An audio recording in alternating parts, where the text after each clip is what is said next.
Hello,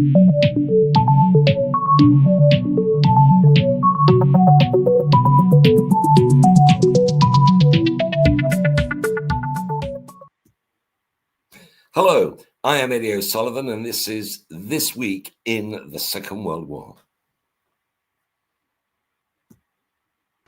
In This Week in the Second World War, brought to you by the International Second World War History Network, in 1939, on the 3rd of November, Congress amends the Neutrality Act of 1937.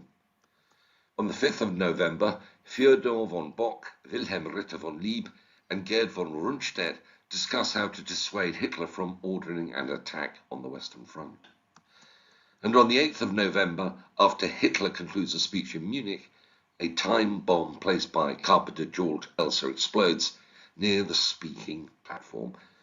Elser is arrested, tried, convicted, and imprisoned. He is eventually executed in April 1945. In 1940, on the 3rd of November, London goes a night without being bombed. On the 5th of November, President Roosevelt defeats Wendell Willkie to win a third term as president. On the 6th of November, British, Sudanese, and Indian troops attack Italian garrisons at Gallabat and Metema. They are forced back. On the 7th of November, Irish TSAC Eamonn de Valera rejects a British request that naval ports and air bases in Ireland be rendered or leased to Britain. And on the 8th of November, the Battle of Gabon begins. The Free French capture the colony and its capital, Libreville, by the 12th of November. In 1941, on the 3rd of November, the Germans capture Kursk. On the 5th of November, Yamamoto issues the plan for the attack on Pearl Harbour. On the 7th of November, the US Senate votes to amend the Neutrality Act to allow merchant ships to be armed. On the 8th of November, in conjunction with the creation of the Lvov ghetto, 5,000 of the city's Jews are executed. And on the 9th of November, the Germans occupy Yalta in the Crimean Peninsula. In 1942, on the 3rd of November, Erwin Rommel receives an order from Adolf Hitler to stand and die at El Alamein. On the 4th of November, the Matanikau offensive in the Solomon Islands ends in American victory. The Axis retreat from El Alamein begins. On the 6th of November, the Battle of Madagascar ends in Allied victory. On the 7th of November, Henri Giraud is secretly taken out of Vichy, France by the British submarine Saraf. On the 8th of November, Operation Torch begins. Vichy, France breaks diplomatic relations with the US, and on the 9th of November, German forces land in Tunisia. In 1943, on the 3rd of November, the Second Battle of Kiev begins. Operation Harvest Festival begins the same day. It leads to the murder of up to 43,000 Jews at the Majdanek, Poniatova, and Traniki concentration camps. Adolf Hitler issues Directive No. 51, anticipating the invasion of France. On the 4th of November, the Germans withdraw to the Sangro River in Italy. On the 5th of November, 4 bombs land on Vatican City. The next day, the Red Army liberates Kiev, and the Greater East Asia Conference in Tokyo issues a formal declaration of principles. On the 9th of November, Senate Resolution 203 calls for a plan to save the surviving Jewish people of Europe. In 1944, on the 3rd of November, the Japanese begin the fire balloon campaign against continental America. On the 4th of November, Australian forces land in New Britain. On the 5th of November, the 8th Army captures Ravenna in Italy. On the 6th of November, Walter Guinness, 1st Baron Moyne, is assassinated in Cairo by the Jewish Lehi group. On the 8th of November, Joseph Goebbels announces the V2 rocket campaign, and on the 9th of November, the Germans on Walcheren Island surrender. Okay, well, that's a review of events in this week. during the Second World War, starting in 39 and continuing in 40, 41, 42, 43, and 44. Nothing really significant in 45, so we haven't covered it this year. Now, before I bring in our guests, I just wanted to say a couple of things that may be of interest. It shows you the how active Second World War history community is in different parts of the world. Now, this photograph was taken on the 1st of November in Russi, in northern Italy. And the lady with the sash on is the mayor of Russi. And what they're holding up is a duffel bag that belonged to Lance Sergeant Hector McDonald of the West Nova Scotia Regiment in the 1st Canadian Division. Now, he died when he stood on a mine around the 13th of November 1943 during the attack across the Alamein River in the Italian campaign.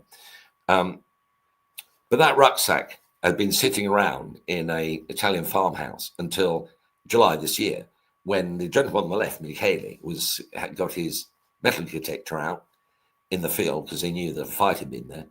And he found some bullets and shell fragments, and the farmer came out and said, "Oh, by the way, you might be interested in this." And there was this haversack, rucksack, and he found the name on it, Hec McDonald.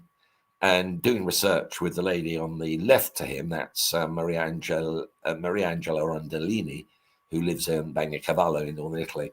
They managed to trace the name. It's Hector McDonald, got his background, and they reached out to the family of his family in Canada. And the lady on the right is Stacey, and she come over to Canada. She's 23, representing the McDonald family to collect the duffel bag, which has been taken back now. It's a huge amount of work to do this, but it's astonishing, isn't it, that history is still alive in different parts of the world.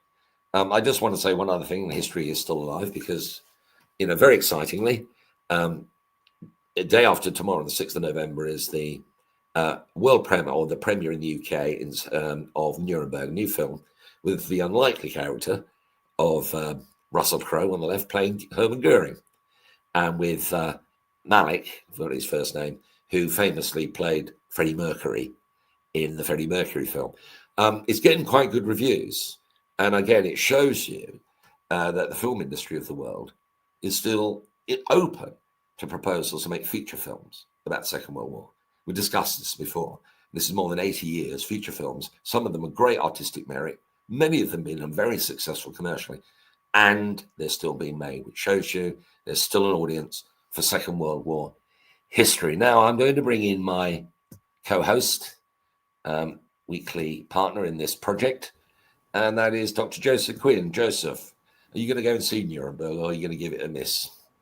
No, I'll go and see it. I mean, I think it's worth giving it a shot, and certainly seeing how Russell Crowe gets on playing Goring. And the character that Malik is playing is this very famous senior prosecutor. Sorry, not senior, but he's one of the prosecutors. And I think he was the last surviving eyewitness to the Nuremberg trials. I think he died, a year or 2 years ago? Whatever. Yeah, he was the moving force between the ICC, wasn't he? Yes, that's right, yes. So, the ICC, the International Criminal Court, which tried a number of people, including the Liberian dictator and Yugoslavs, is being tested right now as we speak. So we're not going to talk about that. Now, I'm very pleased that our third special guest, he's our special guest, he's not our third special guest, is Sam Wallace. Hello, Sam. How are you doing? Doing very well, thank you very much. Sam is a specialist in the North African campaign, did his doctoral research in that area, now works in the defence sector. And Sam is joining us, and he's going to be sharing some perspectives, because this week, as you heard, on the 8th of November, is all the preparations for Torch, the landings, the Allied landings in Morocco and Algeria. A pivotal moment in the war, and also a pivotal moment for North Africa, and a very important moment for France. But we'll get on to that. But first of all, let's get on to the first topic, 1939.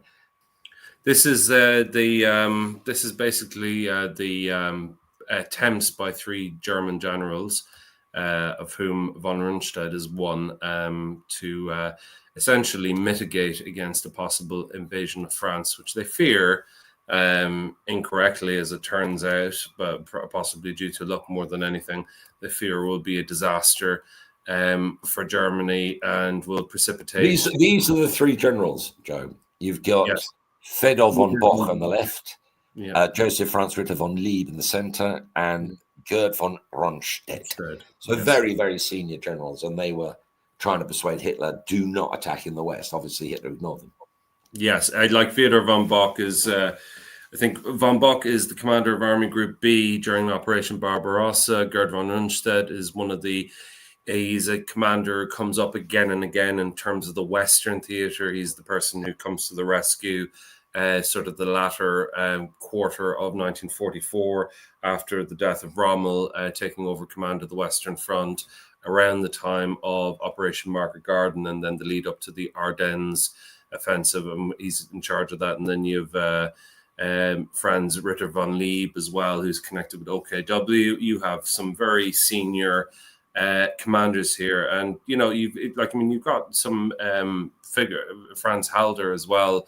These are people who these are like the old guard of the German Wehrmacht, and they are career soldiers. Quite a number of them, I think all of them Prussian, and they are basically of a particular elite. Some of them would look down very much on Hitler and would feel that a lot of his calls in terms of the direction of the war are misjudged. And it would seem that although they're prepared to fight the war, and in some cases are actually excited by the prospect of being able to demonstrate their command abilities, at the same time they're hesitant about the possibility of committing Germany to, shall we say, a static front war against a country like France, bearing in mind what happened in the last Great War.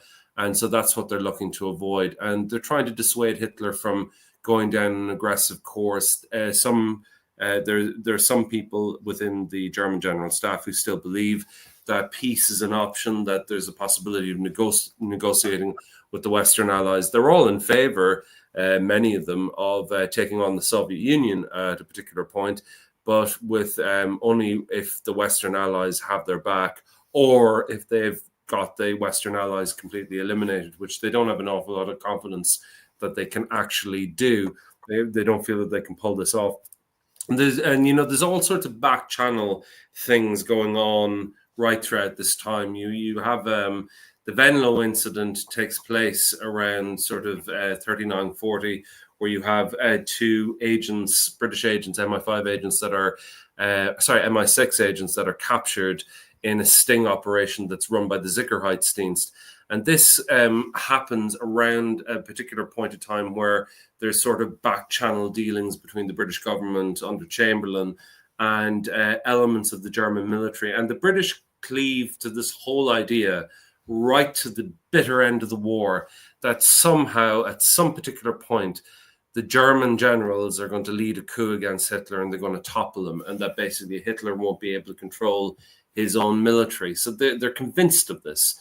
And I think that there's a curious alignment of circumstances in that the anniversary of this particular, sort of, shall we say, the attempt to dissuade Hitler in terms of attacking the Western Front and committing all these resources to a campaign in the West, committing Germany to what they feel will be a bloody attritional struggle.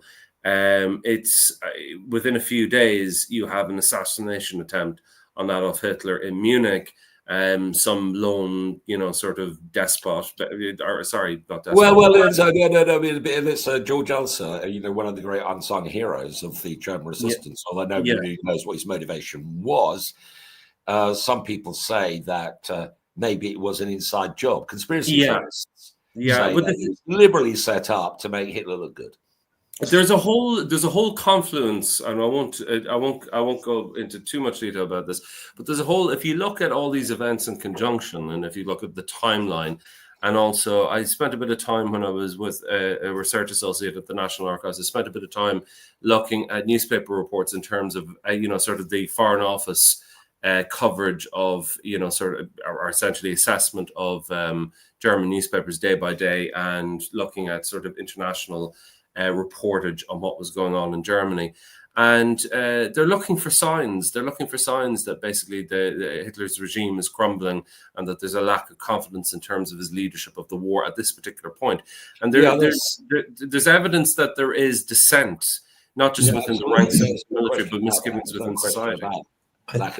Sam, any observations to make? Because we've got a lot of ground to cover, Joe, so we can move on to Ireland. I think there's a couple of interesting things that Joe pulled some of them out. One of them is the age of some of these generals that are involved in this, and about how they're not only the old guard in a sense of they're senior members of the general staff, they are the oldest members of the military as well. I think von Rundstedt and von Lieb are in their mid-60s at this point. And they cleave to some very imperial German lines when it comes to their opposition to the plan. Von Lieb in particular is horrified by the idea that they are going to repeat the First World War's same mistake of invading Belgium. He straightforwardly says this will turn international opinion against us, and will cause the collapse of the Reich's plans. Von Rundstedt, however, I think is really interesting because he is also the same person that sets Manstein off on creating his plan for through the Ardennes thrust in collaboration with Guderian et al. So there's quite a bit of both sides playing that you can see from some of the senior figures in the in this trio, and their career trajectories show how committed that they were to cooperating with the Third Reich. I mean, von Lieb gets sacked sometime in, I believe, 1942. Von Rundstedt is out of favour through the middle years of the war, and then sort of returns to command in Normandy.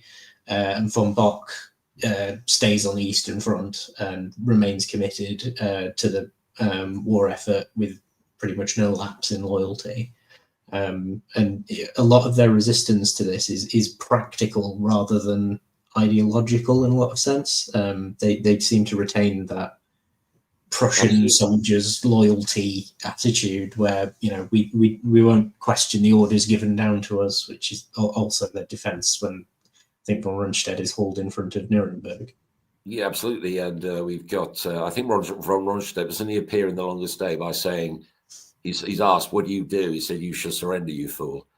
Is that von Rundstedt? Anyway, so let's move on to 1940, and this is playing on home ground here, Joe. We've got Eamonn de Valera on the left, and he has rejected the request from the British government to use the treaty ports, and they're shown in red, two in the south, one in Loch Swilly. So, Joe, over to you. Just explain that one. Yeah, I'll try and keep this brief. Just don't want to get cut off. There are three port facilities that were run, basically administered by the British, by the Royal Navy, and also by the Army to a certain extent as well. And they were the port facilities of Loch Swilly. You'll see, if you look at the map, you'll see Loch Swilly, the red dot in the north, on the other side of Malin Head, the western side of Malin Head. And if you go to the other side of Malin and go into the sort of inlet on the other side of Malin, basically you head in towards the Foyle, the mouth of the Foyle, and that's Derry. So, and Derry, as we know, or Londonderry, plays a critical part, probably the most essential part in the Battle of the Atlantic. I would make the argument that without this port city of Derry, Londonderry, the Allies, the Western Allies, particularly Britain, would not have been able to win the war. And you also have Berehaven and Spike Island in the south, and that's basically what Churchill refers to as the Sentinel Towers, but they're there to guard the southern approaches. As I said before in a previous podcast, the thing about the southern approaches is that during the First World War, the U-boats used to lie off Old Head of Kinsale and just basically pick off ships as they came in. So it was a graveyard. It wasn't, and this was during the First World War when the Germans didn't occupy France. and we're using largely coastal U-boats, or what were referred to as coastal U-boats, that didn't have a massive range to go deep out into the Atlantic. When they take France, essentially, there is no possibility of using those approaches. And it's always the Admiralty's plan to basically switch everything to the northwestern approaches and have everything routed in over Northern Ireland, going down into the Irish Sea, essentially into the Clyde, at Glasgow, and into the Mersey to Liverpool. And that's where everything is routed. Now, the thing about it is what happens, the reason why de Valera gets a request from the British government to hand those port facilities back, because under the Anglo-Irish Agreement of 1938, concluded by de Valera's government with the government of Neville Chamberlain, those port facilities were handed back to the Irish government. They'd been administered up until 1938-39 by the Army and Navy, and then basically there's a withdrawal from all those bases, which is completed by March 1939, and British forces are completely withdrawn from what is effectively Irish sovereign soil. And the Irish need this, the Irish government need this in order to, when they declare neutrality, for that neutrality to be valid. They can't have British boots on Irish soil at all, because they don't feel that their neutrality will be respected if there is a British presence in any part of the Southern Irish state. So we get to this particular moment where the British government offer something in exchange for basically the port facilities, but in particular, it's kind of like, it's framed more like a demand that it's very much necessary for the British government to have these key facilities, because in November 1940, the U-boats sink a record amount of tonnage just off the coast of Donegal. There's a naval box called Tusker. It's basically the box around Tusker Rock, off the northwest coast of Northern Ireland. And basically, they absolutely, I think it's over 250 ships are sunk, traveling in convoys by German wolf packs. And it's an absolutely catastrophic loss of merchant tonnage, and it causes the British to panic. They actually start discussing plans to intervene in the south, send the military in and seize these port facilities by force, or launch amphibious landings. But ultimately, de Valera refuses the British request to hand over the facilities, and he maintains that we have to keep them under our control. We will not allow you to use our port facilities. And this is something that has caused quite a lot of consternation and bitterness ever since.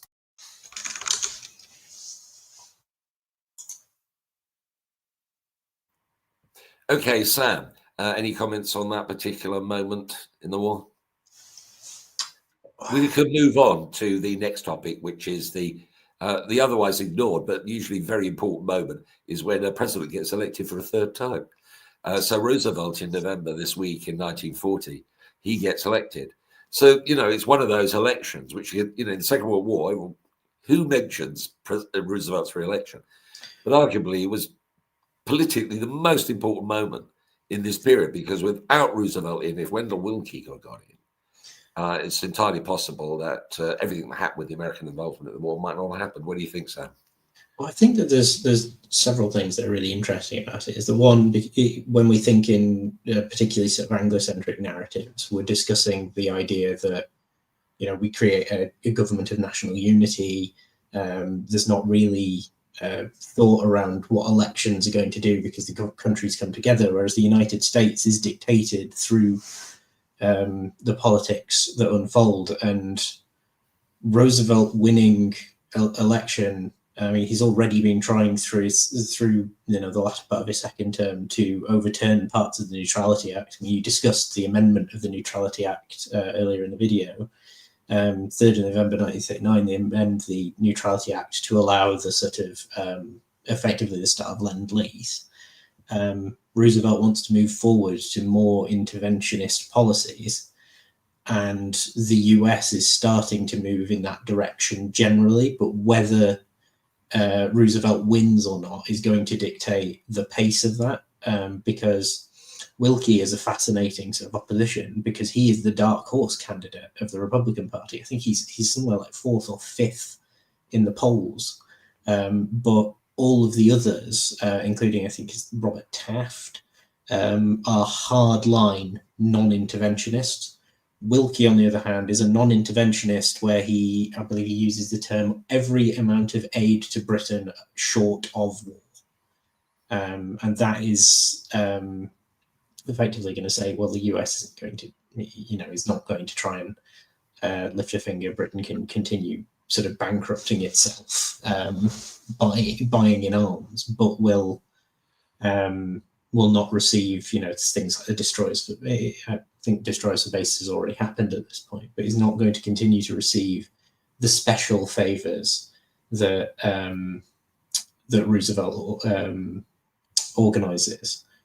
And quick word, Joseph, about the Roosevelt winning in November 40, because he promised to keep America out of the war. I mean, would he have won it if he had said anything else in 1940? And I think he wouldn't. But as soon as he gets elected, he does everything he can to engage America with Britain at least, and then to get involved in the war. I mean, is that a fair observation, Joe? Yeah, I mean, he really, as good as finds ways to essentially commit the United States, divert the United States away from an isolationist track and get it ready for war.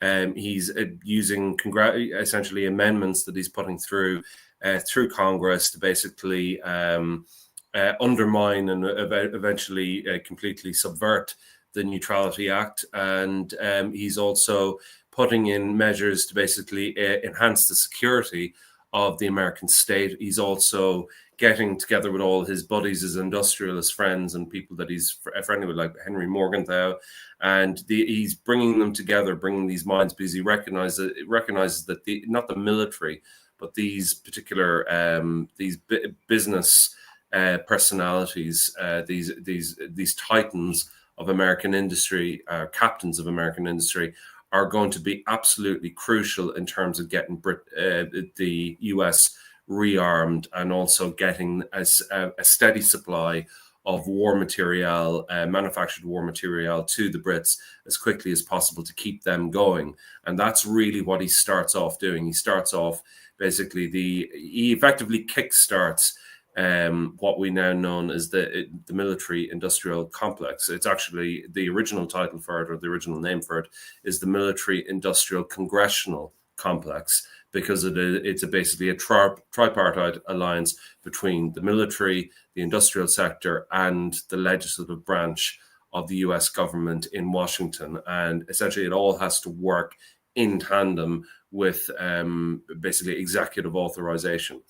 And he builds this partnership between all these various different parties, and he starts to swing American public opinion very much behind the Allied cause, and particularly with sympathies towards Britain, because Britain are ostensibly seen to be standing alone. We know that they're not standing alone, but they're seen to be alone on, facing an aggressor in the continent of Europe. And Roosevelt is very good at pulling on the heartstrings of Americans and really appealing to their core values. We as Americans, we stand for liberty, democracy. This poster campaign that's unveiled in the late 1930s, the Four Freedoms. It's a very, freedom from want, freedom from fear, freedom, freedom of speech, these key freedoms that they have. And they're portraying ordinary Americans exercising these freedoms. And what Roosevelt is saying is these values that we enjoy, that we cleave to, that we've managed to preserve through a very hard time of the Depression, where we could have surrendered to tyranny and we could have given away our core values in order to get through this difficult time, as other countries did, like these fascist powers, Italy and Germany. We did not do that. We did the hard yards. We got through it. We're getting through it. And now the world is in crisis, and we need to ask ourselves, is it time, with our values and with our resources, is it time to come to the rescue of the old world, as Churchill referred to it in their finest hour speech.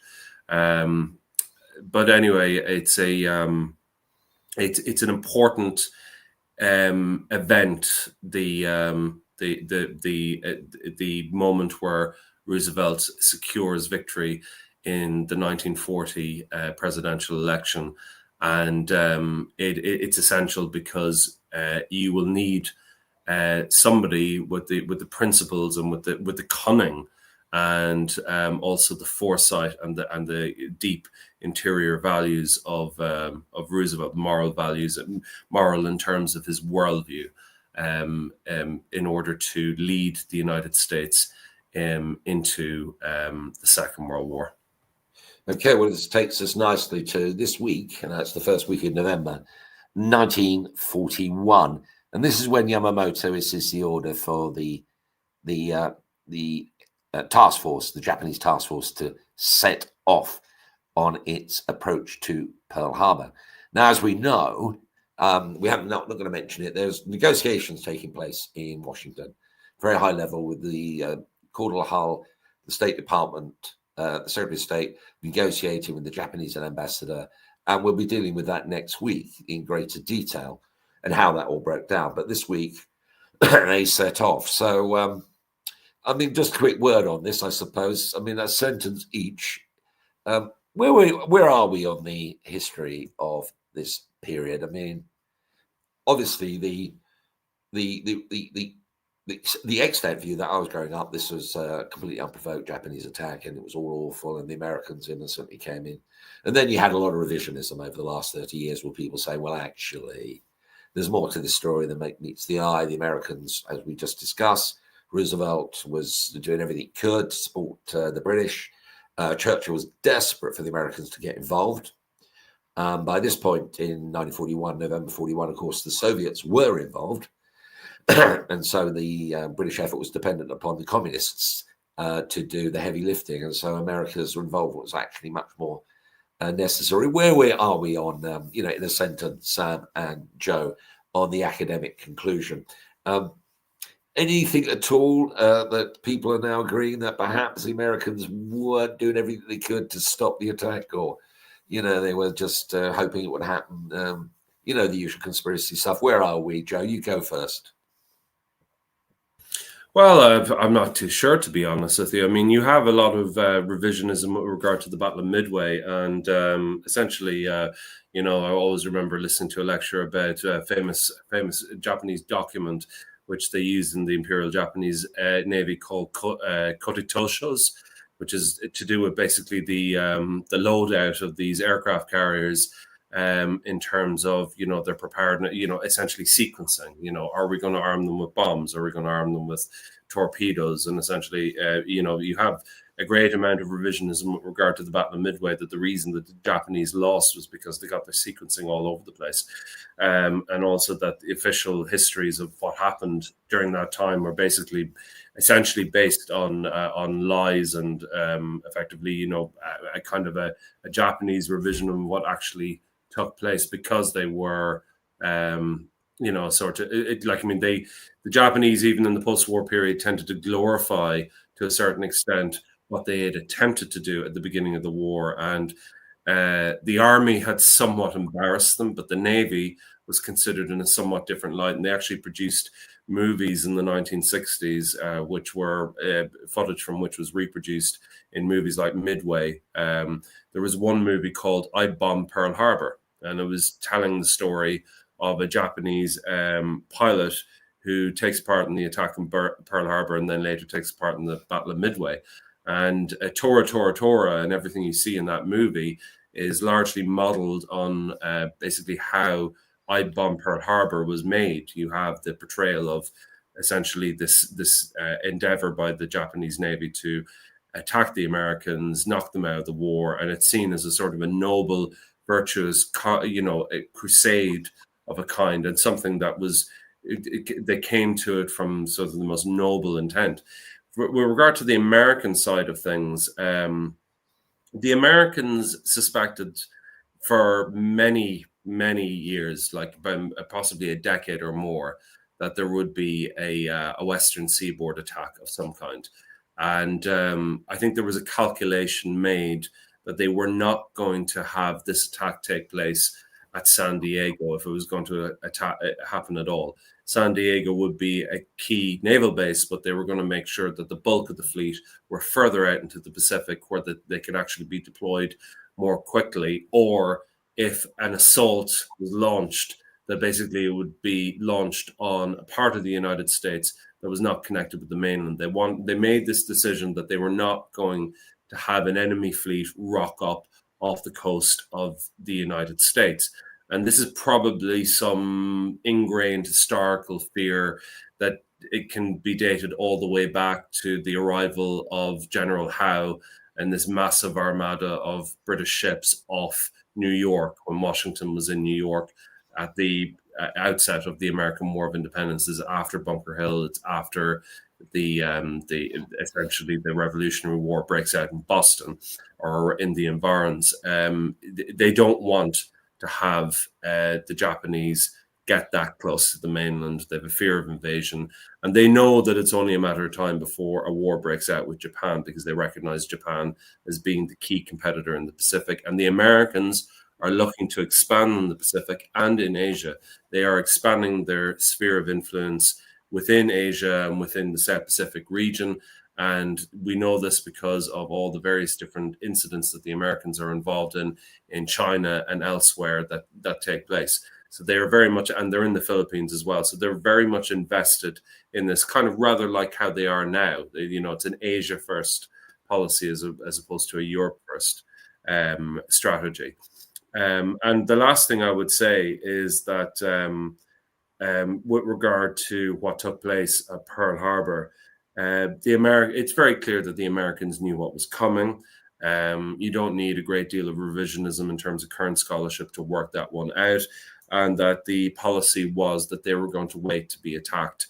And I think that what gives conspiracy theorists quite a lot of fuel and ammunition is, forgive the pun, is the fact that the carriers were not at Pearl Harbor when the attack took place. In other words, they must have known something. Well, it's definitely the case that it was an odd coincidence that the carrier task forces, both the Lexington and the I think it was the Lexington, the Yorktown, and the Enterprise were all to sea when or somewhere else when that attack took place. But I think they had deduced fairly early on that the high priority assets of the US Navy were the ones that basically needed to be deployed elsewhere or being in an undisclosed location on exercises at any given moment when these attacks took place. And that if the battleships were basically parked on Battleship Row in nice, neat little targets, so be it. We can lose a few battleships, but we cannot afford to lose a single carrier. And I think Kimmel, if he did the United States any great favors, because he was always portrayed as the whipping boy for what happened at Pearl Harbor and held responsible for that. If Admiral Husband E. Kimmel contributed anything to the American war effort, it was the fact that he made the call to deploy the carriers on a pretty continuous basis out into the Pacific so that they would not be targeted if an attack took place on Pearl Harbor. Okay, Sam, any observations? Yes, I think there's a few really interesting things that come out building up from Pearl Harbor. And one is that if you look back a year, the way it's modelled is very clear, and obviously it's rooted in interwar sort of carrier theory and stuff. But there's a very strong and striking similarity to what the RN does at Taranto, in terms of a shock attack on a fleet in being that is sat in harbour. But I think the core of it, as Joe was saying, is that the US knew that an attack was liable to happen, because I mean these have been escalating tensions for about 5 years, if not longer, because the US has its sphere of influence in the Pacific. It's aligning with the Kuomintang in terms of taking China's side, starting to implement embargoes, and just generally putting pressure on Japan at a time when Japan is trying to maximize its resources, improve its imperial prestige.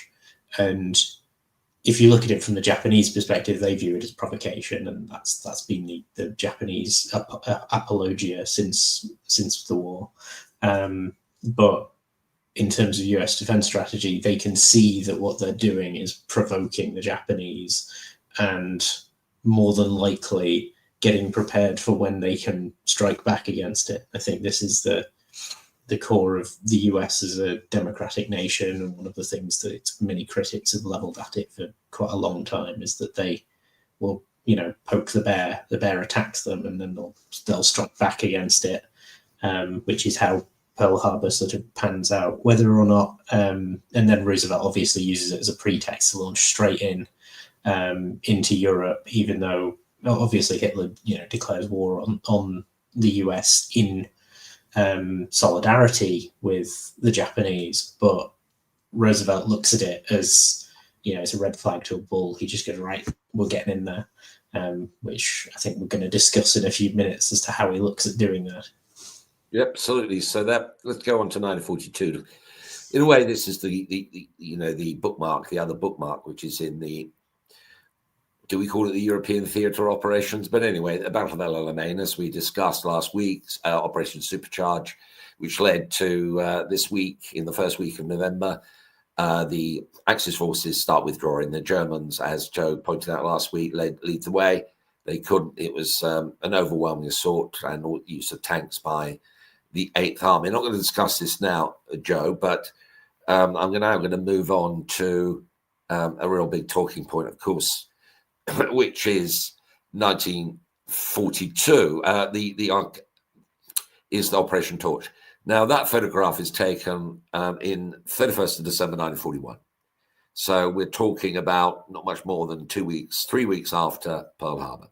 And the first thing that Churchill does after Pearl Harbor attack, and he famously says, I slept the sleep of the saved the night of the Pearl Harbor attack when America was going to get involved, and immediately got on the boat. It took him a week to get there. Then spent 2 weeks in Washington, and he's sitting there with Roosevelt. See the press.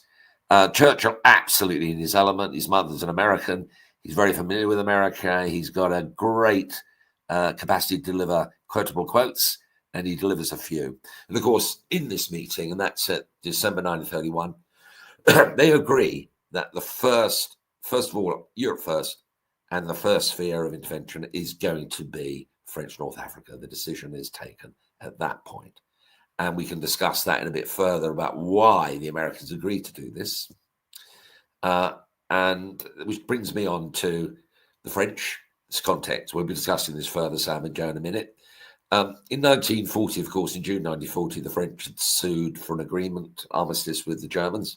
Most of North France and West France was occupied by the Germans, but an independent area, Vichy, was created. But France was by no means a completely spent force, because in 1942, this was the French Empire. Look at those blue areas. Huge parts. Of course, you've got French Northwest Africa, including those Morocco and Tunisia, which were protectorates, Algeria, which was part of France. You've got French Central Africa, which includes countries which are now, Cameroon, Gabon, all the way down to the Congo River. You had Madagascar, and then you had Indochina, French Indochina. So France was by no means without capacity, even though after the armistice, and this would be a great focus for the approach to dealing with France. And here's a map, Operation Torch. So that's the landings that took place on the 8th with the Americans, Western Task Force. There's a reason for this, General Patton leading it. Central Task Force, which was under British command, but was a mixture of British and Americans, and then the Eastern Task Force was mainly British. Huge operation. And I just want to mention a couple other names. That's a photograph of Patton. That's George S. Patton with Admiral Hewitt, and that's either on the 8th or the 8th or 9th of November 1942. That's either in Morocco or around Morocco. Patton looked very pleased with himself. He's in a fight. He loves it. Right. And then we've got another. We'll come on to that in a second. So first, let's get the experts back in. So, huge issues there. So the first one is why were the Americans persuaded? The first thing that they're going to do, they were deploying. First thing they were going to deploy was going to go deploy in Northwest Africa.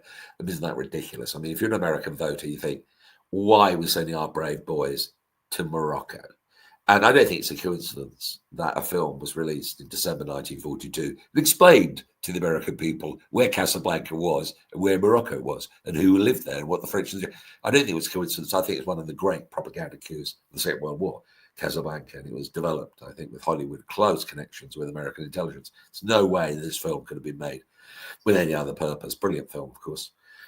So why was Roosevelt, having made his incredible infamy speech, why is he persuaded by Churchill, even if he was there for 2 weeks, that yes, great idea, let's go to Northwest Africa?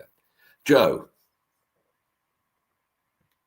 Yes, well, I think one of the logical reasons why you have an invasion of North Africa, an Anglo-American invasion of North Africa, this is going to be the first time that the coalition are tested, and it must be remembered that a coalition between the British are not the first to engage in coalition warfare with alongside the United States counterparts. The Australians beat them and the New Zealanders beat them to it in the Pacific, as we mentioned in a previous live stream. But this is the first time where on a mass scale the Americans and the British are going to be working together in the field.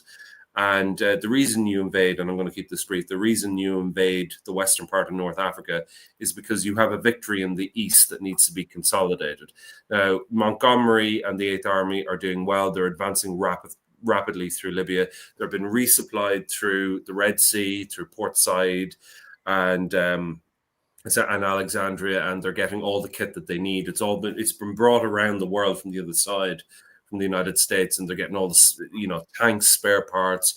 They're getting resupplies of ammunition. They've got manufacturing facilities in Cairo. They're able to make artillery shells and everything like that. So they already have that in Egypt. They have their own armories and whatnot. So that none of that is an issue. And also they've got an endless supply of oil as well to rely on, which the Axis do not have. And they're going, whatever little they do have in Libya, they're about to lose pretty quickly. So they've been driven hell for leather through Libya. And essentially, to make a long story short, the hammer blow, the other hammer blow has to come from the West.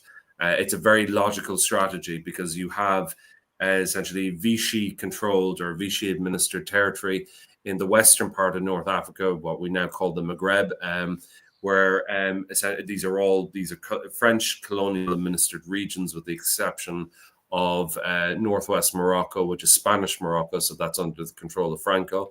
But essentially, this is effectively Axis-controlled territory, and you've got German small numbers and small garrisons of German forces in these areas,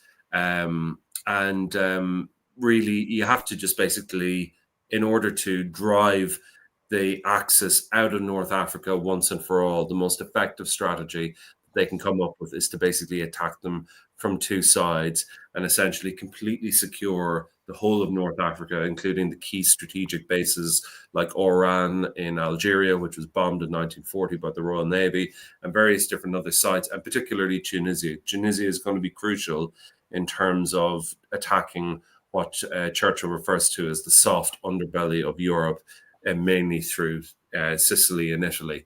So it's going to be absolutely crucial to actually secure the whole of North Africa, to save Malta once and for all, really bring the siege of Malta to an end, and then to utilize both these new bases in North Africa as well as Malta, which is only a stone's throw away from Sicily and the Italian mainland, bring it to bear in order to essentially win air supremacy over the southern part of Italy and basically make the first Allied landings in Europe.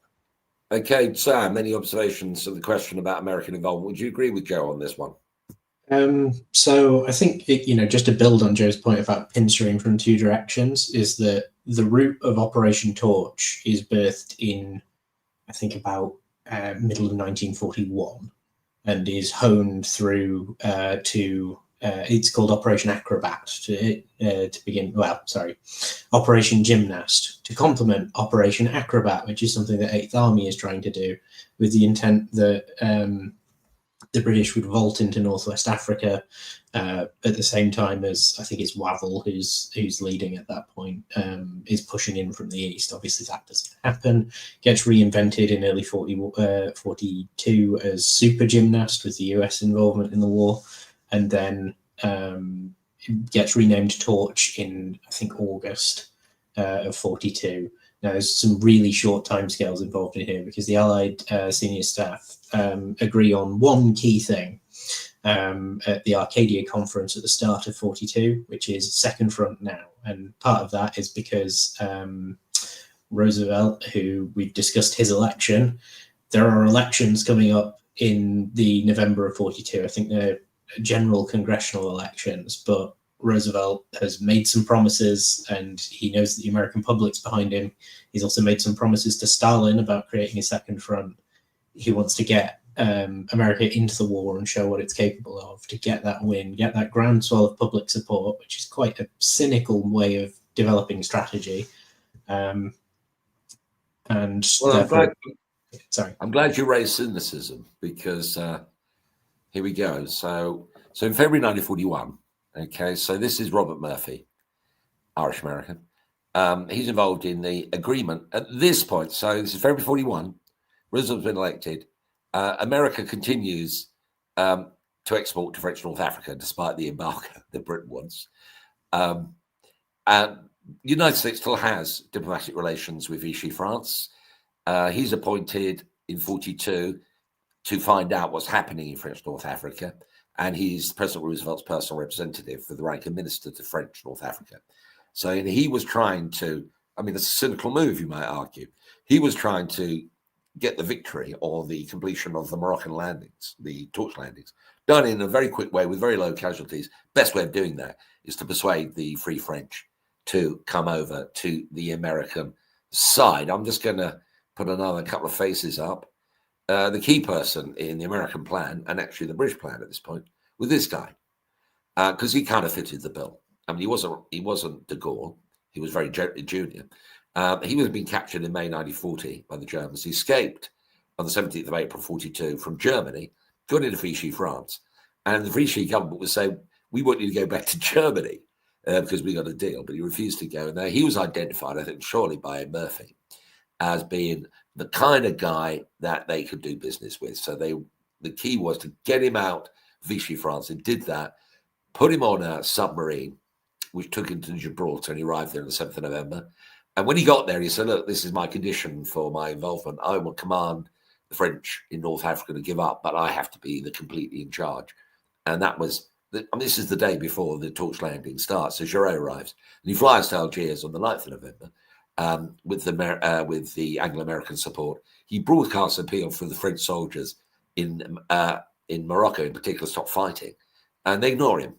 And the person who comes out on top, in the short term at least, is this guy, Francois Darlan, and he was seen as a complete collaborationist, an opportunist and collaborationist.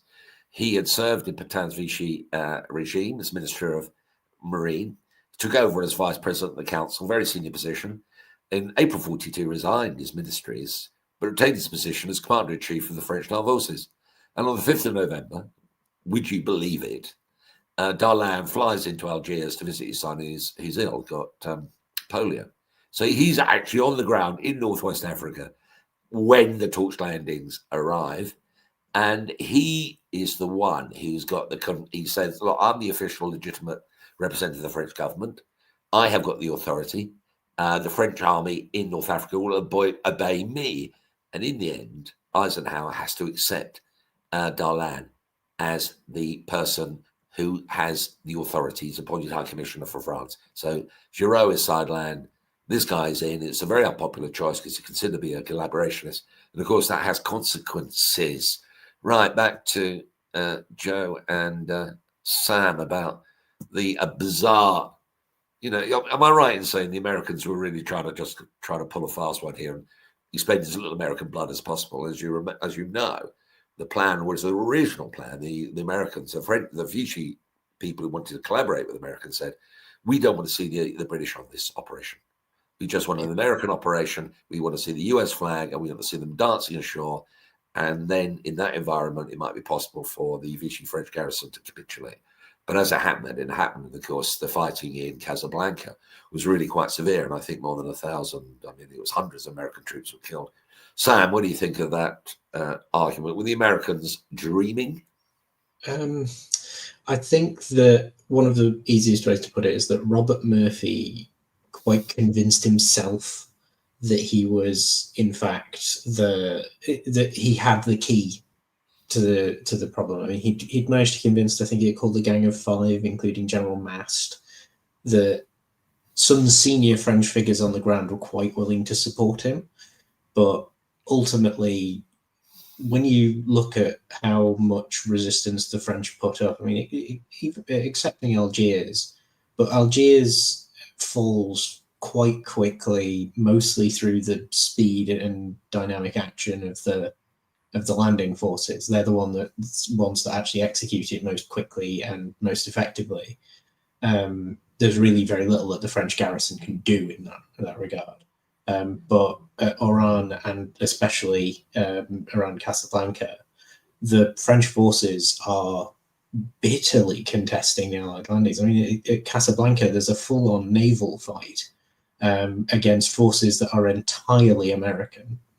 So I think his belief, especially in Giraud, who proves to be a complete paper tiger, this idea that the French would keel over and I think the best way to put it is that they fought to satiate their martial pride, because the French garrison is fairly substantial. I mean, there's 120,000 troops there, and there's a fair number of naval task forces.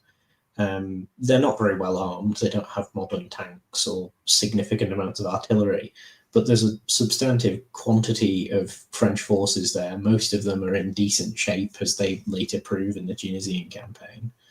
To keel over, I think, would not have satisfied them. And there's also, I think, the consideration that is put forward that the French forces in Northwest Africa have to put up a bit of a fight initially, because what they're trying to do is forestall an occupation of Vichy, so to prevent the collapse of an independent French state. Ultimately, the Germans, invoke Operation Anton and take the south of France anyway, which leads to the scuttling of the French fleet, etc. But the idea that it being an American-fronted operation and being able to secure a level of cooperation from the Vichy French there seems poorly calculated. Yeah, I mean, one of the things that contemporary French officers I've spoken to about it, so there's a myth about the French army in Northwest Africa. They was all made of native levies, barely disciplined. So no, I mean, a very high proportion of the French forces in North Africa, around 20%, were actually, they were originally French. They were well trained. They're very highly, they were a professional army. So anyway, Joe, what do you think? I mean, we just discussed this, and I think Sam's observations are very acute. The politics of the Americans get this wrong. What do you think?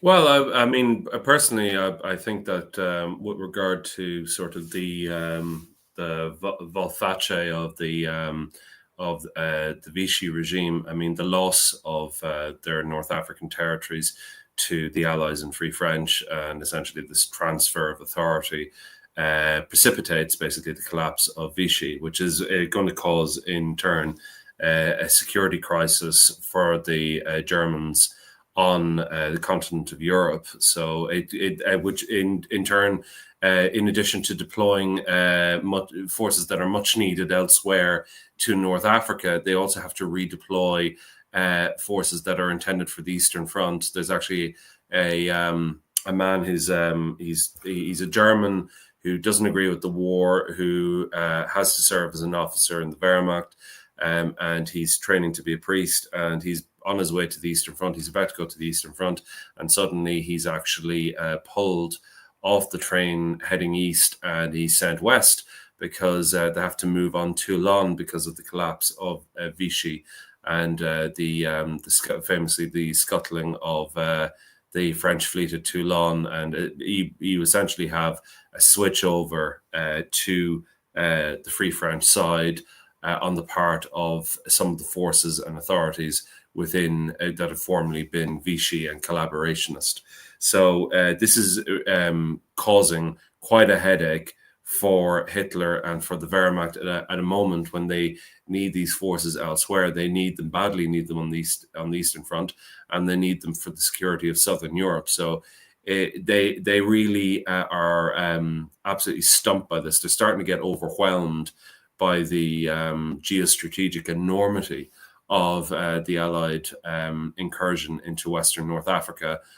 And it's essentially going to be a cascade of defeats and crises for the Germans, escalating in the the invasion of the continent of Europe through Italy. That they're going to be staving off these crises in succession. Now, one of the things I just wanted to do, Eddie, is we do have comments in the sidebar, and I just want to briefly address these. I'm going to address. Oh, I'm sorry. Yeah. I'm going to address one, and then I'm going to direct another towards Sam. So briefly on Irish neutrality, this is a commentator is 3X on Irish neutrality. How was American and British forces stationed later on in Ireland? James McNeil replied to that saying Brits and US forces in Northern Ireland, not ERA. So yeah, the Allies were stationed in Northern Ireland, which is part of the United Kingdom. And actually, in terms of Operation Torch, and you can come in on the Sam at a later point, in terms of Operation Torch, a great bulk of the American forces that were used in the Torch landings actually sailed. They were basically embarked in Northern Ireland, in Belfast and in Derry, and essentially sailed down, and as well as in Glasgow and other areas, and they sailed down to Gibraltar and then embarked on the landings there. So Northern Ireland it was a key. It was, even though it was very far away, it was a key jumping off ground for the Torch landings, and it would be the first time that Northern Ireland would be used to support these major amphibious operations. The next question, which is again from 3-X, is were the Free French not fighting Vichy from Western Africa beginning from early 1942? And for that, Sam, I was wondering if you could come in on that point. Yeah, so there's Vichy and Free French conflict throughout the Central African range, and for the most part, it is confined closer to the central region in terms of the combat between the Free French and the Vichy. There's quite a stark divide. So around, I think it's Chad and what would be the Central African Republic now, is where you get, I believe it's Leclerc and his forces that then make their epic march across the desert to join Montgomery. Whereas on the western coast, particularly around Dakar, the Allies actually attack it in 1941 and fail to take the. But there is ongoing attempts by the Free French to flip those possessions because really they're the last bits of the French Empire that are not sort of directly involved. I mean, Madagascar is an ongoing campaign since I think June 42. Which also relates to Torch because they try and take some learnings from that into the operation. And French Indochina has been taken by the Japanese about this point. So there's, effectively the center of Africa gets flipped through this period, and I think eventually they do just capitulate, and so the African holding has become the new beacon of for the Free French. It's very interesting because the Leclerc, of course, is involved in that West African campaign. Yeah. And after the war, Leclerc overshadowed Joanne. Joanne, of course, he was the commander of the French Expeditionary Force in Italy, very effective commander. But I think he was perceived post-war as being a Vichy. He was too long with Vichy, whereas Leclerc was involved with de Gaulle and Free French before that. Anyway, I'm going to move on. I'm putting another picture up. A quick word on this. This photograph is taken, I believe, in about 2 days after the landings took place. And the four people there, it's worth mentioning, they are on the left, Eisenhower, Supreme Commander of the Mediterranean Theater. In the middle with his hat on, that's Darlan, looking smugly pleased with himself, because he's now got the power in Northwest Africa.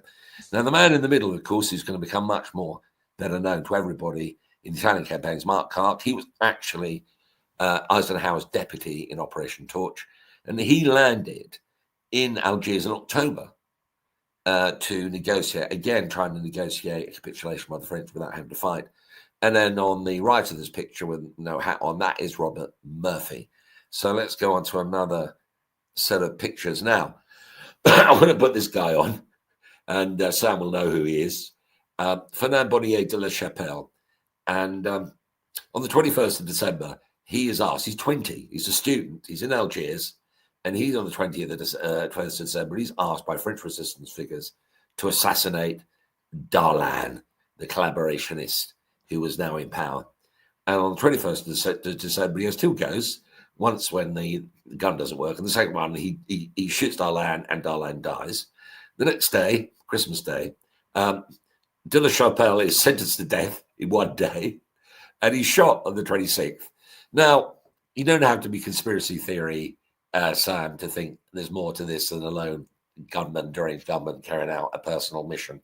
What does the Academy say nowadays about this guy? I think there's generally the belief that he's not being driven by the Allied powers to do this. That there is a degree of French resistance and dissatisfaction with it. I believe Charles Dinan once said that the assassination of Darlan rarely has an act of political violence been so fortunate or welcome. And I think that it's telling from Eisenhower's reaction, for instance, that it's viewed as sort of unfortunate. It's not something that he's aware of, so it may have been a more state level machination. I don't think the Allied forces on the ground were quite aware that anything like that could be taking place. So there's potential that there were backroom deals there, but I think the general consensus is that it was French patriots, if you want to call them that, French anti-collaborationists. 20-year-old student is given a gun by a priest. I mean, the whole story is most bizarre. Anyway, I thought we'd just have a little go in that. Now I'm just going to put some winners and losers. So in the Tunisian campaign, of course, it goes on to May. One of the big losers on this, even though he was on our side, was Kenneth Anderson, commander of the First Army. So he was commander of the entire Allied force that advanced and took Tunisia in May 1943, but consigned to history by the guy on the right. Of course, Montgomery coming with the 8th Army, and he becomes the hero of the North African campaign. Nobody even mentions Anderson. Quick word from you, Sam. Is that fair? Should Anderson get a better treatment by history? Anderson should be given a significantly better sort of rap by history, but unfortunately he was, as all of his compatriots describe him, he was quiet, he was modest, he did not fight the memoirs after the Second World War concluded, so he loses out. He's character assassinated by almost all of his contemporaries during this campaign. Monty infamously declares him a good plain cook, and it's sufficiently bad that the BBC misreports the fall of Tunis as being a responsibility of the 8th Army, and Eisenhower and Alexander both object to that in strenuous terms. But unfortunately, Eisenhower seems to completely have forgotten who Anderson was about 8 months later, because Anderson sends him a very sad letter that effectively says, I remember our most fervent friendship and comradeship in Tunisia, and hope that you will remember me when it comes time to fight in Europe. And Monty deliberately sidelines Anderson. I believe Anderson is earmarked for one of the armies in Operation Overlord, and Monty replaces him with one of his loyalists. Monty's particularly good at fighting his own political corner, and both he and Alexander take quite strongly against Anderson, having to share the limelight with him, which is unfortunate because I think Anderson is dismissed as this dour, plodding general when he oversees one of the longest distance and most rapid advances of British forces across North Africa. It's comparable to the Great Swan during Normandy. He coordinates a tenuous logistical system, multiple different nationalities, and he does so, if not with flair. I wouldn't describe him as, sort of one of the star generals of the war, but he certainly does it with a degree of competence that is not accredited to him by history. One of the reasons my father was in the First Army, he landed in Algeria, and it was rather painful for all of them to find that the 8th Army was forgotten. And then he was put in the 78th Division in the end. Yes, Trevor Sheehan's got a question. Who was more scared of the Spanish reaction, America or the UK? And how did they both get it so wrong? I think you mean is Trevor, who is just a world expert on the whole North African campaign. Yeah. I think what you mean is they were anticipating some kind of Spanish reaction, I think. Is that right? I think that's what Trevor's getting at. Sam, go for it. So within the Torch Plan, there is the creation of what's called Operation Backplate.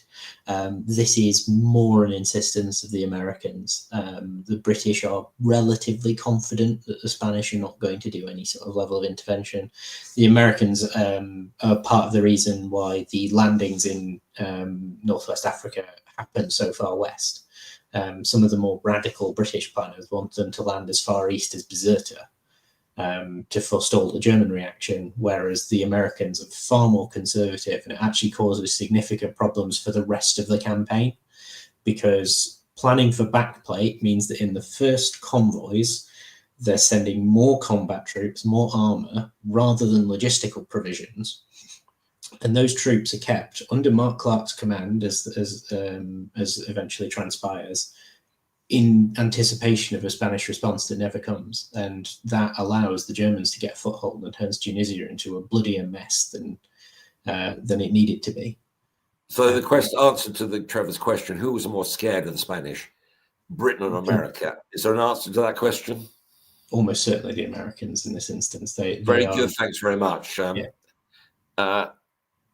had another question. Was Spanish Morocco ever threatened or close to annexation? Operation Torches, it was, wasn't it?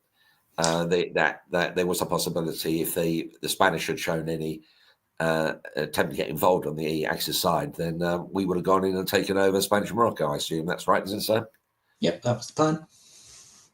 Okay, well, look, finishing this section off, and what a great section it is. Close to my heart because my dad was there. Talking about winners and losers. So this is in January 1943. It's in Casablanca. Famously, I think it's an hotel. Roosevelt had spent about 10 days getting across the Atlantic. Incredible journey by boat and plane to get right across into Morocco. He gets to Casablanca. Easier for Churchill. He comes over, and then the guy on the left in the boots is Giraud, the man who was actually technically in charge. But Churchill, I suppose much against Roosevelt's desire, said or someone in Churchill's group said to de Gaulle, come out of London, get down to Casablanca. It's important for you to be together. Of course, this is the Casablanca summit. This is where the decision to go into Sicily is made. And that's in January 1943. So at this point, the campaign in Tunisia is by no means over. So Sam, any observations on this? Was it clear at this? I mean, de Gaulle wasn't exactly welcome there, was he, by the Americans? No, de Gaulle had already made a few faux pas because he decried the Darlan deal and said that all Free French should oppose it. So he'd already damaged his star in some ways in the eyes of the Allies. But even worse is that de Gaulle arrives and then he's confronted with Giraud, and Giraud's a bit of a non-entity by January 43. He's sort of been sidelined. He's making a bit of a nuisance of himself as well. So there is a bit of attempting to step around the French, even while the Allies are trying to rearm enough of them to make them a valuable player in the Allies again. Because at this point, Eisenhower is trying to arm about 8 French divisions. Okay, well, look, we're now moving on to 1943, and a particular anniversary, which I know you want to discuss, is this one. It's the Harvest Festival. So let's talk about that. I'm going to bring Joe back in to talk about this absolutely appalling moment in the Second World War. Yes, well, this is probably, I don't know, like, I mean, in terms of what it is and in terms of how it was called, how it was referred to by the perpetrators, this is probably one of the most sick, disgusting, disgraceful acts perpetrated in a single event by SS forces and their local adherents on the ground. You essentially, in the Lublin area of eastern Poland, you have basically an attempt by Heinrich Himmler and authorities on the ground, including SS task forces, to basically quell effectively a series of Jewish uprisings that take place in ghettos and in extermination camps around this particular area. And we're talking about places like Majdanek, which is the first concentration camp to be liberated by any Allied forces. Later in 1944, the Soviets liberate Majdanek. It's largely evacuated and abandoned at that point. Ponetois and Traniki as well, which were run by the SS, and essentially the SS and order police battalions, local collaborators, and Ukrainian Sonderdienst were involved in these massacres, which resulted in the deaths of 43,000 Jews across all these sites, basically in the space of 24 hours from the 3rd to the 4th of November 1943. This is the single biggest massacre of Jews during the Second World War. It's one of the largest massacres to take place anywhere in the world, definitely outside of China anyway, in one single event. And it's essentially it's a repeat of the type of horrific, barbaric tactics that the various different SS task groups that were basically deployed to Latvia and Poland and the Soviet Union and different previously Soviet occupied territories during Barbarossa. This is essentially a repeat of the kind of tactics that they were using, where they were essentially executing mass executions at places like Babi Yar and so on and so forth. This is a sort of a reoccurrence of that kind of brutality on a mass scale, basically. Like it involves the use of sidearms, rifles, machine guns, everything that basically these task forces had done in 1941 and into 42. They're doing it again. And the reason that this massacre takes place, in addition to providing security in their rear, is because the German presence in the Soviet Union is fast collapsing. And they know that they're going to be forced all the way back to Poland. And so what they're doing is they're cleaning up, so to speak. They're basically cleaning these areas. Their number one task, as far as the Germans are concerned, is to annihilate and exterminate the Jewish population of Europe. It is a key war objective as far as Hitler and some of his adherents are concerned. It is a massive drain on their resources. It's in addition to being absolutely monstrous, it's something that is sort of they're exterminating basically a group of captive people that they could easily use as a labor force in order to assist their war effort. So it's one of the biggest mysteries, biggest question marks of the Second World War. What if they had not embarked on an extermination campaign against the Jews of Europe, and rather used this captive resource, these human resources, essentially towards the end of basically making armaments and actually supplying their war machine? It's one of the big question marks that the war will never really know. But all I would say is that it's just the name Harvest Festival for such a grotesque, horrific act. It really reveals a lot about the mindset of the kind of animals that basically authorize these horrific crimes. Sam, anything to add to that? Difficult to add. It's difficult to discuss events as such. Like Yeah, such horror. But in terms of the coinciding with what Joe was saying about it as an industrial thing, is that it does completely defy logic in terms of what's being used, and more importantly, it highlights, I think, the ideological clash as well here, and the lack of organization that often associates this. So this is a deliberately planned event that also sits outside of the system that the Germans themselves had been organizing to deal with their planned extermination of the Jewish race, and because they do it with rifles and regular munitions, which is something they tried to move beyond. So it sort of comes across as this sort of frenzied event, but it's also undertaken with a level of cold calculation. And I think it highlights that sclerotic mindset that the Third Reich sort of sits in, is that it goes against all of the ideas that it's laid out within its own logic, while also sitting within that nested ideology of terror and extermination that comprises Nazi ideology.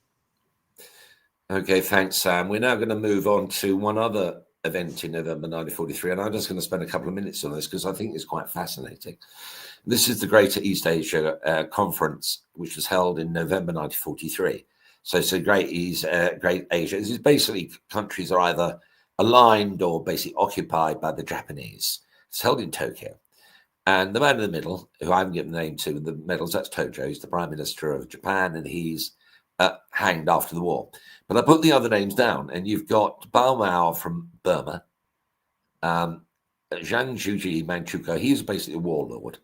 Bao Mao, you've got Wan Fei Keon from Thailand. You have to remember that Thailand is now in alliance with Japan. It's declared war.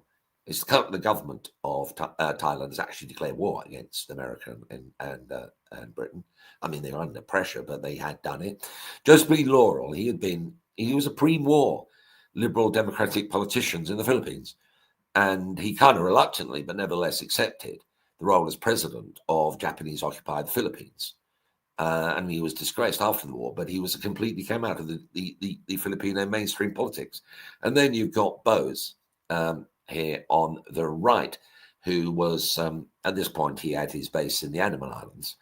Now, 3 of the men there are actually Oxbridge graduates. Did you know that? Bose had been to Oxford. The Thailand guy, I think it was Balliol College, and Bao Mao was definitely had been to Oxbridge. So he spoke very good English, knew how to drink port. Now, the interesting thing about it is this connections between these countries is kind of interesting in a contemporary sense, because you might argue the Japanese were ahead of the game, in which they were assembling the countries of the region, subconsciously developing an Asian identity, non-British, non-American. Of course, at this point, the Japanese are saying our war is partly to get rid of the British imperialists, the French imperialists, and the Dutch imperialists. Didn't talk about the Americans as imperialists at this stage because they didn't have an empire. The Philippines was part of the empire. So they were getting rid of them. So there's a kind of strange resonance, contemporary, if you're looking at the development BRICS, with India and China together, and other attempts to develop an Asian collaboration group, which excludes, the European and American powers. Anyway, that's just my thought for the day on this particular interesting moment. What would you say, Joe? I mean, am I getting that completely wrong? Is it just completely fake? You have to remember that, the Burmese leader there, he's very connected, like the the Burmese leader who won the Nobel Prize. Her father was part of the collaborationist group with the Japanese. So, Joe, shoot.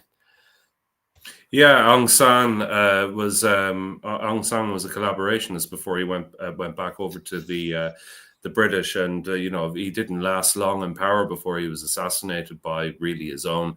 So the Burmese were deeply divided. I think the Burmese were in some ways as traumatized as any society by the Japanese occupation. But it's in 1944 that the Burmese are given some form of self-government by the Japanese, and sort of there's a ceremony where basically they all sit together and drink tea, in accordance with what is a Burmese and also a Japanese custom. But the Japanese thinking about it, I think, towards the end of the war is that they have this idea that, yeah, maybe they have gone too far with some of their policies in occupied territory. They've carried out too many brutal acts. They've essentially requisitioned too much slave labor from native populations, and they've turned these populations against them. And they know this. In Thailand, they have, resistance that's supplied by SOE, Malaysia as well. There's basically Chinese communists, Chinese Malay communists formed into an army. There's nearly 80,000 of them by the end of the Second World War in Malaysia, and the Japanese can't really control it at all. And this rump army that's armed and trained and very well equipped, they even have uniforms. This is what goes on to fight the Malay insurgency that the British later have to quell. I mean, you have significant dissent against Japanese rule within their holdings, and they know that this is because of how brutally they've treated these populations. They didn't win hearts and minds when they went into these countries. They alienated people, and also they had, they inserted a culture of like collaborators and essentially also spies in their midst, and everybody was distrusting one another. So they created a culture of fear. And, in the Philippines, they were particularly horrific. And also like in China as well, the idea that they even had a Chinese puppet leader is sort of laughable, because I think in other circumstances, maybe about 6 to 8 years beforehand, they would have happily lobbed that same guy's head off, because, in some samurai kind of head lobbing off contest of the kind that they had in Nanking or Nanjing when they took the city in 1937, it was an absolute bloodbath. So these horrific atrocities that they committed completely alienated these Asian populations that they might have been able to win over. They had possibly this great opportunity to actually, once they went into these countries, to actually tell the occupied populations, listen, these European colonists mistreated you, they used you as slaves, they saw you as less than their equals, and they took your resources and they ruled you and considered you unfit to rule yourselves, and we're here to liberate you and give you your own self-government. They did all that much too late, and what we're seeing in that photograph is a sort of a belated and rather pathetic Japanese attempt to sort of rebrand their empire into the greater East Asia co-prosperity sphere and all that nonsense. And just to finish off that point, Eddie, the fact that 3 of them were Oxford graduates makes sense to me as somebody who used to work for Oxford University. Now, Joe, you're also product UCD, so not elite institutions.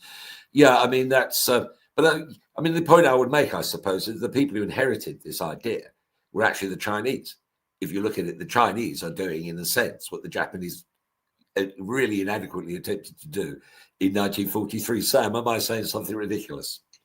So I think that it again ties back to, I think, what we were saying about Accidentevest as well, is this highlights massive clashes in Japanese policy, because the Greater East Asian Conference is about trying to tie together this Pan-Asian Brotherhood, this idea that they're all going to collaborate against the White Devils, but it falls squarely in opposition to both the Japanese government's own propaganda that the Japanese are the greater Yamato race, that they are inherently superior to all of the Asians around them. So they're doing a very white man's burden sort of view of what they need to be doing in East Asia, which also coincides with massive brutality. And at the same time, you've got the IJA and the IJN, particularly the IJA, unilaterally annexing swaths of territory into the Japanese Empire, so thereby giving the lie to this idea that they're, these are partners, this reorganized government of China, Manchukuo, etc. But also indulging in horrendous acts of violence. And it's this attempt to sort of bring these two things together that I think gives the lie to the Greater East Asia Conference, and it's why it's probably being done better now by the Chinese, is the idea of bringing Asia together because they're not doing it via mass executions and bombing civilians, etc., etc. Given some clear exceptions that the Chinese Communist Party don't want people talking about. Well, anyway, there you are. I mean, it's the thought of the day. And the last talking point is this one, which is the assassination this week in first week in November 1944, by Lord Moyne, gentleman on the left, who was a Conservative politician, went to the House of Lords and then was picked up and was made. He was a member of the cabinet. I believe he was a member of the cabinet, but he was the representative of the British government in the Middle East region. So he had full responsibility politically to represent the British government, Winston Churchill, based in Cairo. And he was assassinated. He was appointed in January 1944 to replace Casey, another Irish name there. And he had only been there for a few months. And of course, this period, quite apart from coming to, it's 1944 now. So North Africa is resolved. It's only a matter of time at the end of the war. So people are looking beyond. And the United Kingdom is, at this point, in the Middle East, has got its biggest empire ever.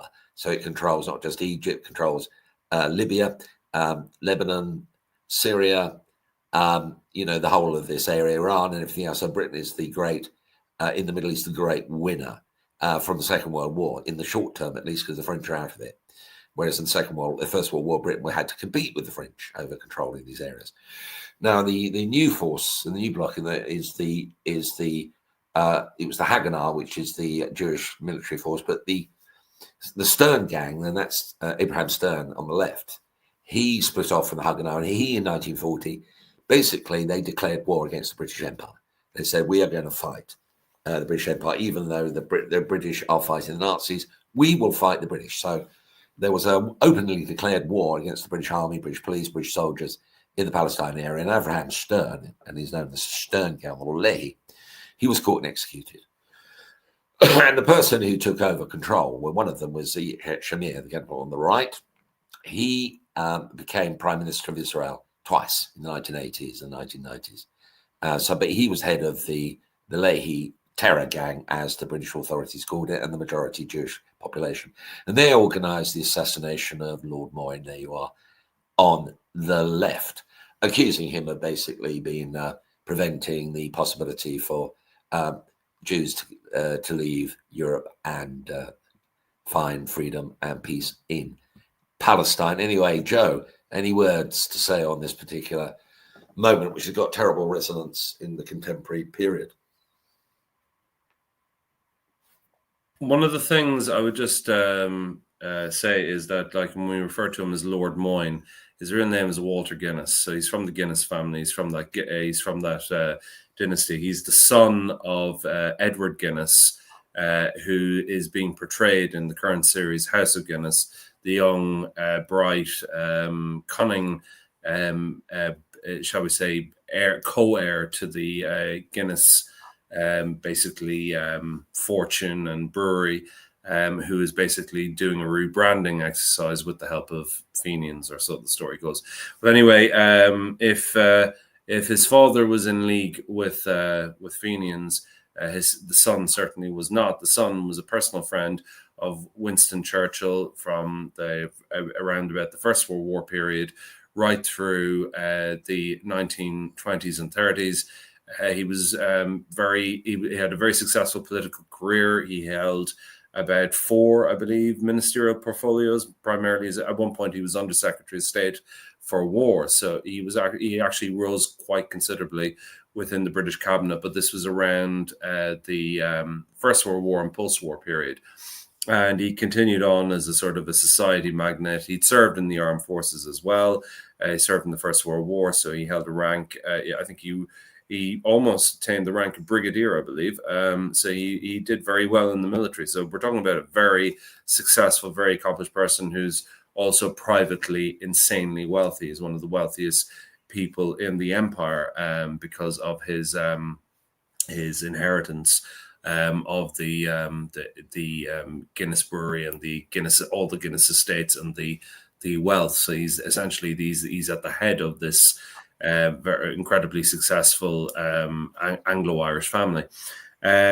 His assassination in 1944 was really the result of a number of things that he had been involved in, including the White Paper, the enforcement of the White Paper policy in 1939, where in order to wrap up what was known as the Arab Rising in Palestine, where basically the native Palestinian inhabitants of Mandate Palestine rose up against British authorities in the Mandate jurisdiction because of their overt favoritism towards the Zionist organization, and particularly their facilitation of Zionist colonization within Mandate Palestine. And the Jewish population of Palestine increased quite considerably, to the point where they referred to it as the Yishuv. They had sort of almost like a homogenous home entity within this territory, and they were taking up strategic parts of land. A lot of it actually was legal. They were legally purchasing the land from the Arabs, but they were buying up areas that were of strategic importance. And the native Palestinians felt quite threatened, so there was an uprising, and this was quelled with the cooperation of Jewish militias, basically, that were working in tandem with the British authorities. And you had the founder of the Chindits, Ord Wingate, testing his tactics during the counterinsurgency phase of basically this uprising. And also, the Royal Ulster Rifles actually had a very leading role in quelling the insurgency at that particular moment in time. There were a lot of veterans, Irish veterans of the Second World War, who'd actually begun their military service fighting Palestinian Arabs in pre-war Palestine. But what ultimately happens was Moyne effectively is associated with the White Paper policy that's introduced in 1939, which severely restricts Jewish immigration to Palestine at a moment when the Jews are looking to get out of Europe because of Nazi oppression. So the Jewish population of Europe is caught between a rock and a hard place, because on the one hand, they've been oppressed and they've been, they've been labeled and effectively having their rights stripped from them. And they're eventually faced with the threat of complete annihilation.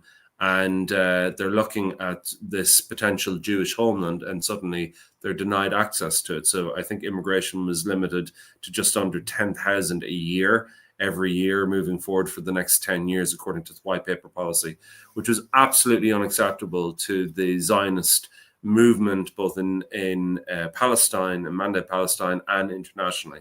So you have extreme elements like the Haganah are essentially a derivative of the, shall we say, the kind of a home guard organization, sort of a militia, as well as those who joined the Jewish Brigade during the Second World War to fight in the British Army. But it's noteworthy that the Jews of Mandate Palestine are not as active in terms of bearing arms in the British war effort, and particularly in the Commonwealth forces, as they otherwise might have been. Probably that reluctance stemmed from the fact that the policy was very prohibitive of Jewish immigration to Mandate Palestine, which is something that they decried enormously.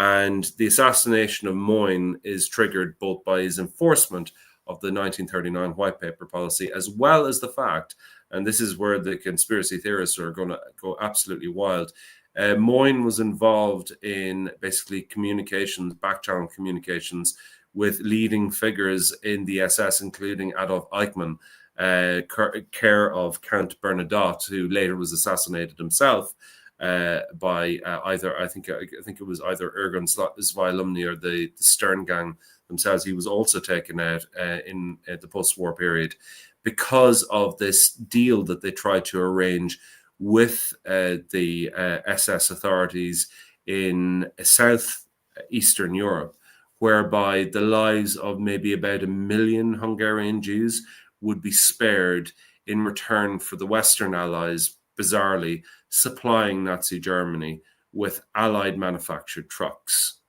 And it was known as the Blood for Trucks Pact. Now, this absolutely bizarre back-channel discussion or negotiation that took place involved Lord Moyne. And this was something that he was involved in 44, just prior to his assassination by the two assassins that took his life. And it was two young men who were later executed by military tribunal for the crime, Elahu Betzun and Elahu Hakim, who were both members of Lehi, which is also known as the Stern Gang. And Lehi, in some ways, I think, is a precursor to basically, there are some who say that basically Lehi is a sort of a parent ancestor organization from Mossad, and that Irgun Zvailumni was a sort of a precursor of Shin Bet, whereas the Haganah is essentially the parent organization which give birth to the modern Israeli army and the modern Israeli defense forces, and they still use the motto to this day, purity in arms. That's the motto of the Haganah. And Haganah, although they are involved in the resistance against the British mandate authorities in Palestine, they do have an ethical approach to basically how they deal with the British, and they do want to abide by the laws of war, and they don't want to get involved in massacres or extrajudicial killings of any particular kind. Whereas Irgun Zvailumni and the Stern Gang are willing to abandon all the rules in order to pursue the objective of the Jewish homeland. And unfortunately, Moyne lost his life to the hands of two zealots who essentially had followed down that very, very dark path. Well, the Yitzhak Shamir, who was one of the leaders of Lehi and probably ordered the assassination of Moyne, he did actually say he was inspired by Michael Collins. And that was his model. That wouldn't surprise me at all. There's actually quite a lot of parallels between the assassination of Lord Moyne by these two Zionist gunmen, and actually, funny enough, the assassination of Henry Wilson in London by two IRA-connected assassins who are actually British-born Irishmen who both were great war veterans, funny enough. And one called O'Sullivan, I noticed. Anyway, Sam, any observations to make about this particular? This is your last chance to say something. Have you got any observations to make on the Moyne assassination? I think most interesting is probably the Blood for Trucks pact, and I know that it has in some ways been used as either motivation or apologia for the assassination, but also I think it's this idea that the Western Allies would even particularly entertain that after having made proclamations regarding unconditional surrender. It almost harkens to the idea of you don't negotiate with terrorists, of the modern day. This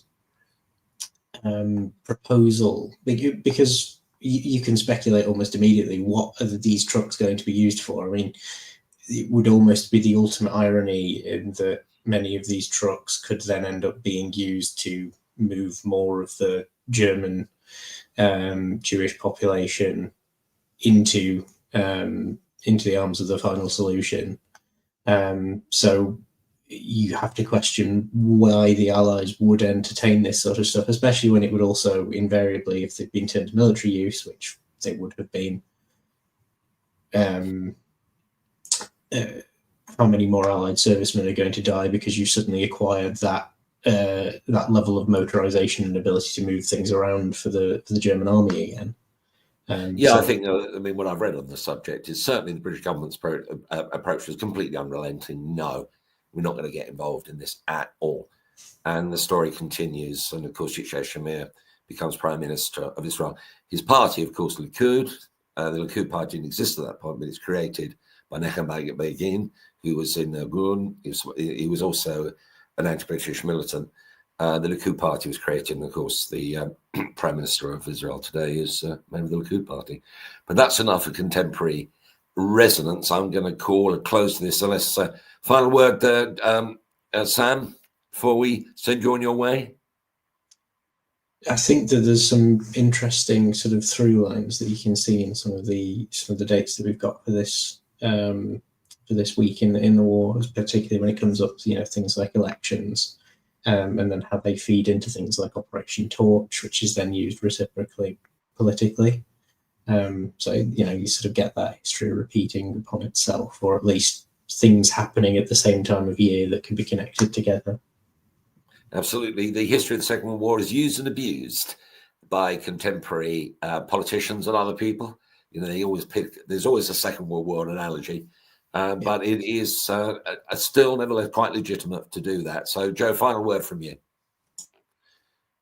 So I just think that with regard to these key anniversaries, I mean, I think it's not for nothing that the anniversary this week of the Allied landings in North Africa, which basically precipitate the liberation of Europe and essentially an acceleration of, the dastardly German plan to accelerate the Holocaust and the extermination of the Jewish people, as well as also you have, sort of a striking back of a Jewish terrorist organization against a British cabinet minister who had limited Jewish attempts ostensibly to escape Europe in the face of this. I think this is a sort of an oddly prescient and quite sad alignment of anniversaries in terms of what they all represent, and they're all kind of connected in many different ways. And I'm quite struck by how they're connected and essentially the significance of them all. And a lot of it connects, actually, funny enough, with the North African campaign.